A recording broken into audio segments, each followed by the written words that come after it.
ഇപ്പോൾ നമ്മുടെ കയ്യിലുള്ളത് OBD2യുടെ V311 എന്നുള്ള മോഡലാണ്. ഈ ഒരു മോഡൽ യൂസ് ചെയ്തിട്ട് എങ്ങനെയാണ് സ്കാനിങ് കാര്യങ്ങളൊക്കെ ചെയ്യുക എന്നുള്ളതാണ് ഇന്നത്തെ ഈ ഒരു വീഡിയോയിൽ നമ്മൾ ചെയ്യാൻ പോകുന്നത്. ഫസ്റ്റായിട്ട് നമ്മളിവിടെ ചെയ്യുന്നത് ഒരു BS6 ആപ്പോ ഓട്ടോറിക്ഷയിലാണ്. അപ്പോൾ ഫസ്റ്റ് നമ്മൾ ആ ഒരു OBD പോർട്ടിൽ ഇത് കണക്ട് ചെയ്തു. ഓക്കെ, അതിനുശേഷം നമ്മൾ ഇഗ്നിഷൻ ഓൺ ചെയ്യുകയാണ്. ഇഗ്നിഷൻ ഓൺ ചെയ്ത സമയത്ത് നിങ്ങൾക്ക് കാണാൻ പറ്റും ഒരുപാട് ഡയഗ്നോസ്റ്റിക് ഓപ്ഷൻസ് ഉണ്ട്. അതിൽ ഫസ്റ്റ് കാണുന്ന OBD ഡയഗ്നോസ്റ്റിക് എന്നുള്ള ആ ഒരു ഓപ്ഷനിൽ നമ്മൾ ക്ലിക്ക് ചെയ്യുകയാണ്. ഓക്കെ, വാഹനം മൊത്തത്തിലായിട്ട് സ്കാൻ ചെയ്യുകയാണ്. ഇതുപോലെ നിങ്ങൾക്ക് മോണിറ്റർ സ്റ്റാറ്റസ് എന്നുള്ള രീതിയിൽ മൊത്തത്തിൽ വരുന്നതാണ്. അതിൽ നമ്മൾ എൻ്റർ ക്ലിക്ക് ചെയ്യുന്ന സമയത്ത് ഒരുപാട് ഓപ്ഷൻസ് ഉണ്ട്. അതിൽ ഫസ്റ്റുള്ള റീഡ് കോഡ്സ് എന്നുള്ള ആ ഒരു ഓപ്ഷൻ ക്ലിക്ക് ചെയ്യാം. അതിൽ തന്നെ current code, pending code, permanent code എന്നുണ്ട്. നമ്മൾ കറണ്ട് കോഡ് കൊടുക്കാം. അപ്പോൾ കറണ്ടായിട്ട് നിൽക്കുന്ന ഫാൾട്ട് കോഡ് നിങ്ങൾക്ക് ഇവിടെ കാണാൻ കഴിയും. Crank shaft position sensor circuit range എന്നാണ് കാണിക്കുന്നത്. പെർഫോമൻസിനെ കുറിച്ചാണ്.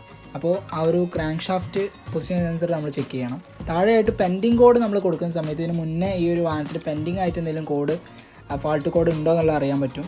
വീണ്ടും നമ്മൾ ബാക്ക് എടുത്ത് താഴെയായിട്ട് പെർമനൻറ്റ് കോഡ് എന്നുള്ള ഓപ്ഷൻ ക്ലിക്ക് ചെയ്താൽ പെർമനൻ്റ് ആയിട്ട് ഇതിൽ ഏതെങ്കിലും ഫാൾട്ട് കോഡ് കിടക്കുന്നുണ്ടോ എന്നുള്ളതും നമുക്കറിയാൻ പറ്റുന്നതാണ്. മറ്റൊരു അഡ്വാൻറ്റേജ് എന്താണെന്ന് വെച്ചാൽ ഈ ഒരു ഫാൾട്ട് കോഡ് നമുക്ക് വളരെ കൃത്യമായിട്ട് അവിടെ എഴുതി കാണിക്കുന്നുണ്ട്. അതുപോലെ തന്നെ ഏറ്റവും മുകളിലായിട്ട് ഇതുപോലെ ആ ഒരു ഫാൾട്ട് എറർ കോഡ് എന്താണെന്നുള്ളത് കാണിക്കുന്നുണ്ട്. ഇനി അവിടെ ബാറ്ററി വോൾട്ടേജ് ചെക്ക് ചെയ്യാനുള്ള ഒരു ഓപ്ഷൻ കാണാം, വോൾട്ടേജ് ടെസ്റ്റ് എന്നുള്ള. ഇതിൽ നമുക്ക് കറക്റ്റായിട്ട് നമ്മളെ ബാറ്ററി ഇപ്പോൾ കറൻ്റ് എത്ര വോൾട്ടേജ് കാര്യങ്ങളുണ്ട്, എത്ര കയറുന്നുണ്ട് എന്നുള്ളതൊക്കെ കറക്റ്റായിട്ട് തന്നെ അവിടെ അറിയാൻ കഴിയുന്നുള്ളതാണ്.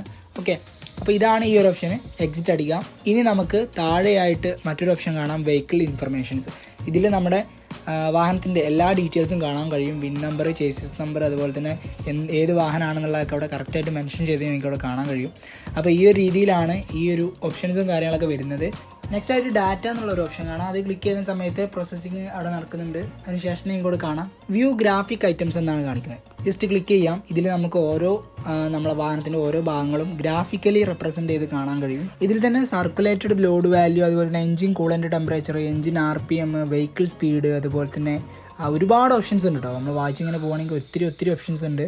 അതുപോലെ തന്നെ EGR എറർ, മറ്റ് ഒരുപാട് നമുക്ക് ഡയഗ്നോസ്റ്റിക്കിന് ആവശ്യമായിട്ടുള്ള ഒരുപാട് ഓപ്ഷൻസ് ഈ ഒരു സ്കാനിങ്ങിൽ നമുക്ക് കിട്ടുന്നുണ്ട്. അതുപോലെ തന്നെ ഇതിൻ്റെയൊക്കെ ഗ്രാഫിക്കലി ആയിട്ടുള്ള കാര്യങ്ങളൊക്കെ നമുക്കിതിൽ അറിയാൻ കഴിയുന്നുള്ളതാണ്.